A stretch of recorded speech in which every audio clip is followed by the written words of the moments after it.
और गौरी दोनों उस संगीत सभा को जिज्ञासा भरी नजरों से निहार रहे थे कि अचानक उन्हें किसी ने पीछे से पुकारा। दोनों ने जब पीछे मुड़कर देखा तो हैरान रह गए और दोनों एक साथ बोल पड़े, आप यहां? वहां गांव के एक बुजुर्ग व्यक्ति खड़े थे जिनका नाम जयपाल जी था। वो अक्सर गांव में अकेले रहते थे, ना किसी से ज्यादा बातचीत, ना किसी से कुछ लेना देना, लेकिन अच्छे बुरे समय में हमेशा सबका साथ देते थे। सिद्धार्थ और गौरी उन्हें अच्छे से जानते थे, लेकिन गांव के इस बुजुर्ग को यहां इस दरवाजे के भीतर देखने की कल्पना भी उन्होंने नहीं की थी। सिद्धार्थ और गौरी ये देखकर और भी अधिक आश्चर्यचकित थे कि उन्होंने जयपाल जी को हमेशा फटी हुई धोती और पतली सी कुर्ते में देखा था, क्योंकि वो पेशे से एक गरीब कुम्हार थे। लेकिन इनके सामने जयपाल जी महंगी शेरवानी में खड़े थे और उनके गले में मोतियों की माला थी, सर पे पगड़ी थी, हाथ में हीरे पुखरात चढ़े हुए सोने की अंगूठियां थी। सिद्धार्थ ने उन्हें देखकर हैरानी में कहा, जयपाल साहब, आप इस वेशभूषा में यहां क्या कर रहे हैं? जयपाल जी ने कहा, मैं वही हूं जहां मुझे होना चाहिए। मैं संगीत सम्राट मानसेन का पुत्र हूं और मेरा स्थान इसी जगह होना चाहिए था, लेकिन 800 साल पहले मेरे पिता राजा बलराज के सभा में मुख्य गायक थे। उन्हें संगीत सम्राट की पदवी प्राप्त थी। उनके स्थान पर मैं ही आने वाला था कि मुझ पर किसी और घराने की संगीत शैली को चुराने का लालछन लगाया गया और मुझसे मेरा अधिकार छीन लिया गया था, और इसकी सजा मैं अब भुगत रहा हूं। लेकिन आज मैं अपना अधिकार छीन के लूंगा। गौरी ने उनसे पूछा, आप इतने वर्षों से जीवित कैसे हैं? जयपाल ने कहा, शैतान प्रभु की कृपा से मैं जिंदा भी हूं और भेष बदलकर तुम सबके बीच रहकर उस पल का इंतजार कर रहा था जब मैं अपना अधिकार फिर से जमा सकूं। सिद्धार्थ और गौरी दोनों ये सुनकर हैरान रह गए थे। सिद्धार्थ कुछ समझ पाए उससे पहले जयपाल जी जाकर कमरे के बीचों बीच रखे हुए उस आसन पर बैठ गए और उन्होंने इशारा किया, और उनके इशारा करते ही वहां पड़े सारे वाद्य यंत्र धीरे धीरे अपने आप बजने लगे।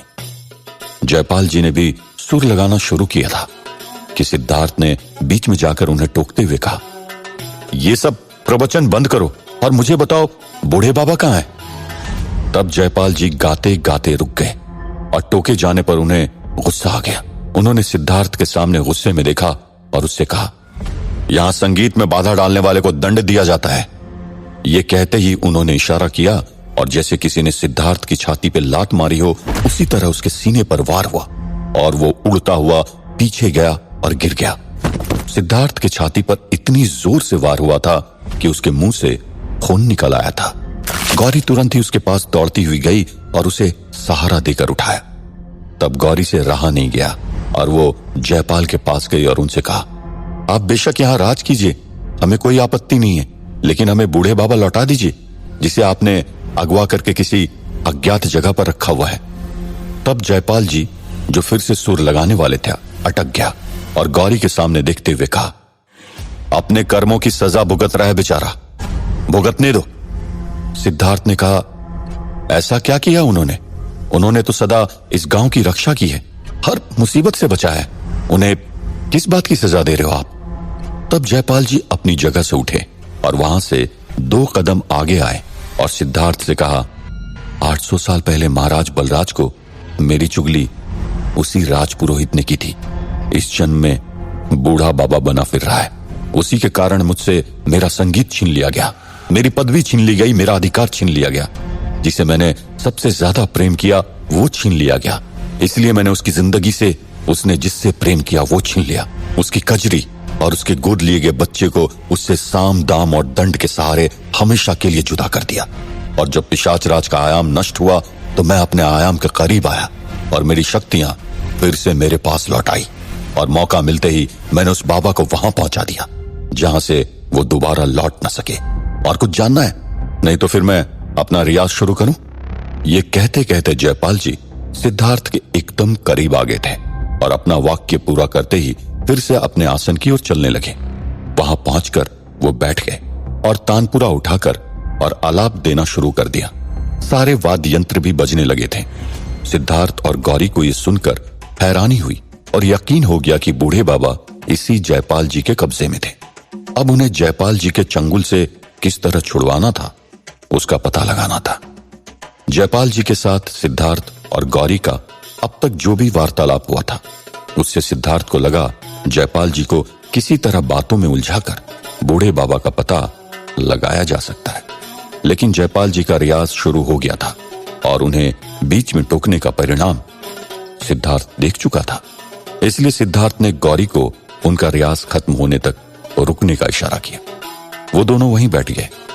जयपाल जी ने बड़ा सुंदर साथ छेड़ा। उनका गायन इतना सुंदर था कि सिद्धार्थ और गौरी भी उनके संगीत में खोते जा रहे थे। सिद्धार्थ बार बार उस संगीत के मुंह से बाहर आने की कोशिश कर रहा था, लेकिन वो सुंदर संगीत बार बार उसे अपनी आगोश में लिए जा रहा था। गौरी तो उनके संगीत में पूरी तरह खो चुकी थी। आखिरकार सिद्धार्थ उनके संगीत में इतना खो गया कि वो भी उनका संगीत सुनते सुनते आंखें बंद कर मदहोश हो गया। सिद्धार्थ और गौरी दोनों ही जयपाल जी के संगीत में मदहोश होकर होश गंवा चुके थे। जयपाल जी इन दोनों को बेहोशी की हालत में देख गाते गाते उठे और गाना गाते हुए उस कमरे से बाहर निकल गया। उनके पीछे उस कमरे में रखे हुए सारे वाद्य यंत्र बजते बजते उनके पीछे जाने लगे। जयपाल जी गाते गाते हवेली के बाहर निकले और बाहर गांव में पहुंच गए। वहां पर एक पेड़ के चबूतरे पर खड़े रहकर गाते रहे। उनका संगीत सुन सारे गांव वालों पर ऐसा जादू छाने लगा कि सिद्धार्थ और गौरी के समान वो भी मदहोश होने लगे और अपने घरों से निकलकर वहां पहुंचने लगे। वहां आकर जयपाल जी के पास लोग जमा होने लगे। गांव के सारे लोग, यहां तक कि सरपंच काका, मोहन, मिस्टर बजाज भी अपने अपने घरों से निकलकर वहां चबूतरे के पास पहुंचने लगे। मोतीबाई के हाथ और पैर दोनों में फ्रैक्चर होने के कारण वो अपने बिस्तर से नहीं उठ पा रही थी। इसलिए उन्हें छोड़कर गांव के बच्चे, बूढ़े सब कुछ ही देर में चबूतरे के पास जमा हो गए। सबको वहां जमा होता हुआ देखकर जयपाल जी वहां से गाते गाते उतरे और गांव के दक्षिण दिशा की ओर चलना शुरू किया। उनके पीछे उनके वाद्य यंत्र भी चलने लगे और गांव के सारे लोग भी चलने लगे। वहां हवेली में सिद्धार्थ और गौरी बेहोशी की हालत में वहीं पड़े थे और उसी वक्त बूढ़े बाबा ने उन दोनों से एक साथ संपर्क बनाया। बूढ़े बाबा ने सिद्धार्थ और गौरी को कहा, इस जयपाल से सावधान रहना। ये ऊंचे दर्जे का कपटी इंसान है। इतने साल से गांव में रह रहा था और मैं भी उसे पहचान नहीं पाया।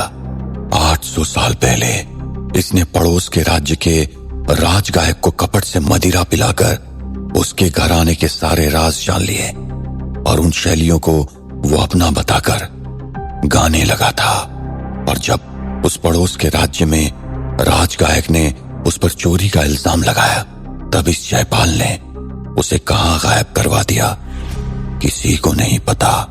और ये राज जब मुझे पता चला तो मैंने महाराज के सामने इसकी असलियत बताई और महाराज ने उसे न सिर्फ उसके सारे ओहदे छीन लिए, बल्कि उसे पड़ोस के राज्य के साथ संबंध बिगाड़ने के जुर्म में देश निकाला दे दिया था। वो उस समय चुपचाप वीरानगढ़ से निकल गया था और उस दिन के बाद कभी नहीं दिखा था।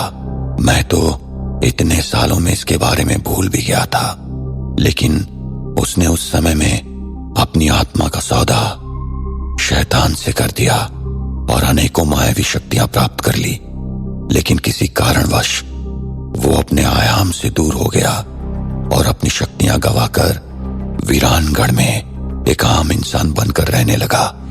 और इसी धूर्त ने समय पर गुप्त रहकर दूसरी मायावी शक्तियों से सहायता लेकर मुझसे मेरी कजरी और मेरा सुजान से छीन लिया था। और अब अपनी शक्तियां प्राप्त करके उसने मुझे अगवा कर दिया। पहले मुझे पता नहीं चला था कि मुझे अगवा किसने किया था, लेकिन उसकी संगीत की गूंज यहां तक पहुंच रही थी और तुम्हारी और उसके बीच हुई बातचीत भी मुझे यहां तक सुनाई दी थी। तब मुझे पता चला ये सब के पीछे जयपाल का हाथ था। सिद्धार्थ ने बूढ़े बाबा से कहा, लेकिन बाबा ये अब चाहता क्या है? बूढ़े बाबा ने कहा, उसकी मंशा क्या है ये तो वही जाने। ये बस अपनी खोई हुई पदवी पाना चाहता था, लेकिन अब पदवी पाने के लिए ना तो राजपाट बचे हैं, ना तो वो राजा महाराजा का समय। इसलिए वो क्या चाहता है वो तो उसे ही पता। अब तुम दोनों को नींद से उठना चाहिए और देखना चाहिए कि वो क्या कर रहा है। बूढ़े बाबा के कहते ही सिद्धार्थ और गौरी को ध्यान आया कि वो सो रहे थे। उन दोनों ने तुरंत उठने की कोशिश की, लेकिन वो दोनों उठ नहीं पा रहे थे। सिद्धार्थ और गौरी दोनों के हाथ पैर हिल नहीं पा रहे थे। आंखों की पुतलियां हिल रही थी, लेकिन वो उठने में असफल हो रहे थे। सिद्धार्थ और गौरी को यह समझने में देर नहीं लगी कि उन्हें स्लिप पैरालिसिस हो गया था। स्लिप पैरालिसिस नींद में होने वाली उस दशा को कहते हैं जिसमें व्यक्ति उठने में, हिलने में, बोलने में या कोई भी क्रिया करने में असमर्थ हो जाता है, लेकिन मानसिक रूप से जाग रहा होता है और उसे कई सारे डरावने भ्रम होने लगते हैं। इसी वक्त सिद्धार्थ और गौरी ने उस अवस्था में कमरे के भीतर एक विचित्र प्राणी को देखा, जिसके लंबे नुकीले दांत थे, लाल आंखें थी, लंबी जीभ थी जिससे लार टपक रही थी, जिसके लंबे नाखून थे। वो डरावना प्राणी धीरे धीरे उनकी तरफ बढ़ता जा रहा था। सिद्धार्थ और गौरी दोनों जागने का, हिलने टुलने का प्रयत्न कर रहे थे, लेकिन वो अपनी जगह से हिल भी नहीं पा रहे थे। वो दोनों चिल्ला भी नहीं पा रहे थे। वो डरावना प्राणी सिद्धार्थ और गौरी के एकदम करीब आ गया और पास आकर दोनों के मुंह को सूंघने लगा। सिद्धार्थ और गौरी दोनों ही बेहद घबरा गए, क्योंकि दोनों कुछ भी करने में असमर्थ थे। वो प्राणी सिद्धार्थ के ऊपर चढ़ा और अपने पैर उसके छाती पर रखकर खड़ा हो गया। वो अपने नाखून सिद्धार्थ की छाती में गाड़ने लगा। सिद्धार्थ को दर्द हो रहा था, लेकिन वो स्लीप पैरालिसिस के कारण बिल्कुल मजबूर था। फिर उस प्राणी ने गौरी के ऊपर छलांग लगाई और उसके पीठ पर अपनी दांतों से हल्के हल्के काटने लगा। गौरी चिल्लाना चाहती थी, रोना चाहती थी, लेकिन कुछ भी नहीं कर पा रही थी। दोनों ने अपनी जिंदगी में इतना बेबस कभी महसूस नहीं किया था। दोनों को पसीने छूटने लगे। दोनों ही किसी तरह उस अवस्था से बाहर आने की कोशिश करने लगे, लेकिन वो चाहकर भी कुछ नहीं कर पा रहे थे। उस प्राणी ने अब सिद्धार्थ के छाती पर छलांग लगाई और सिद्धार्थ का मुंह नोचने लगा। उस वक्त सिद्धार्थ को लगा कि अगर उसने कुछ नहीं किया तो उसकी मौत पक्की थी। तब सिद्धार्थ ने अपनी आंखें बंद की, अपनी मां का चेहरा याद किया और सोचा कि ये सब कुछ वो उसकी मां के लिए कर रहा था और उसे किसी भी तरह बचाना था। ये सोचते ही सिद्धार्थ को अंदर से ताकत मिली और उसने अपने अंदर से एक बहुत बड़ी चीख निकालने की कोशिश की और वो कोशिश कामयाब हुई। सिद्धार्थ अपने स्लिप पैरालिसिस की अवस्था को तोड़ते हुए एक बड़ी सी चीख निकालते हुए उठ खड़ा हुआ। सिद्धार्थ के उठते ही वो प्राणी गायब हो गया। सिद्धार्थ ने अपने मुंह पर हाथ लगाया, लेकिन उसके मुंह पर और छाती पर कोई खरोच के निशान नहीं थे, लेकिन उससे दर्द अब भी महसूस हो रहा था। उसने गौरी की तरफ देखा। गौरी अभी भी बाहर आने की कोशिश कर रही थी और अंदर ही अंदर मचल रही थी। उसने तुरंत ही गौरी को जोर से हिलाया और उसे स्लिप पैरालिसिस से बाहर निकाला। गौरी भी झटके से उठी और अपने पेट और अपने मुंह को हाथ लगाकर देखने लगी। सिद्धार्थ ने उससे कहा, तुम ठीक तो हो ना गौरी? घबराओ मत। गौरी सिद्धार्थ के गले लगकर रोने लगी और उसने रोते हुए कहा, मैंने अपने आप को इतना बेबस और लाचार कभी महसूस नहीं किया। सिद्धार्थ ने उसे दिलासा देते हुए उसके सर पर हाथ घुमाया और अपनी झोली से जादुई बोतल निकालकर उसे पानी पिलाया और खुद भी पिया। दोनों को समझ नहीं आया कि उन्होंने जो महसूस किया था वो सच था कि कोई भ्रम, क्योंकि उन्हें कोई खरोच तो नहीं थी, लेकिन वो दर्द का एहसास अभी भी हो रहा था। वो दोनों थोड़े शांत हुए। तब सिद्धार्थ ने गौरी से कहा, जयपाल जी और वो वाद्य यंत्र कहीं भी दिखाई नहीं दे रहे, कहां गए होंगे वो? सिद्धार्थ और गौरी के जानकारी के बाहर उस गांव में कुछ अलग प्रकार के संकट के बादल छाए हुए थे। जयपाल जी गाना गाते हुए आगे जा रहे थे और उनके पीछे सारा गांव बेसुध होकर पीछे चला जा रहा था। और गाते गाते जयपाल जी उन सभी गांव वालों को गांव से थोड़ी दूर एक ऊंची टेकड़ी थी, वहां लेकर गए। वो टेकड़ी चढ़ने लगा। सारे गांव वाले भी उसके साथ टेकड़ी चढ़ने लगे और थोड़ी ही देर में जयपाल जी टेकड़ी के एकदम ऊपर वाली टोंक तक पहुंच गए। उसने पीछे मुड़कर देखा तो सारा गांव धीरे धीरे वहीं पर आ रहा था, और जयपाल जी ने दूसरी तरफ देखा तो वहां एक गहरी खाई थी। उस टेकड़ी से जो कोई भी नीचे गिरता वो सीधा नीचे खाई में गिरता और उसका वहीं अंत हो जाता। जयपाल जी ने मुस्कुरा के मन ही मन सोचा, ए शैतान प्रभु, आज आपके चरणों में ये सारे गांव वालों की मौत अर्पण है। क्या होगा अब? क्या आज इन गांव वालों की मृत्यु निश्चित थी? सिद्धार्थ और गौरी तो इस खतरे से अनजान थे, तो कौन करेगा उनकी रक्षा? क्या जयपाल की मंशा पूरी हो जाएगी?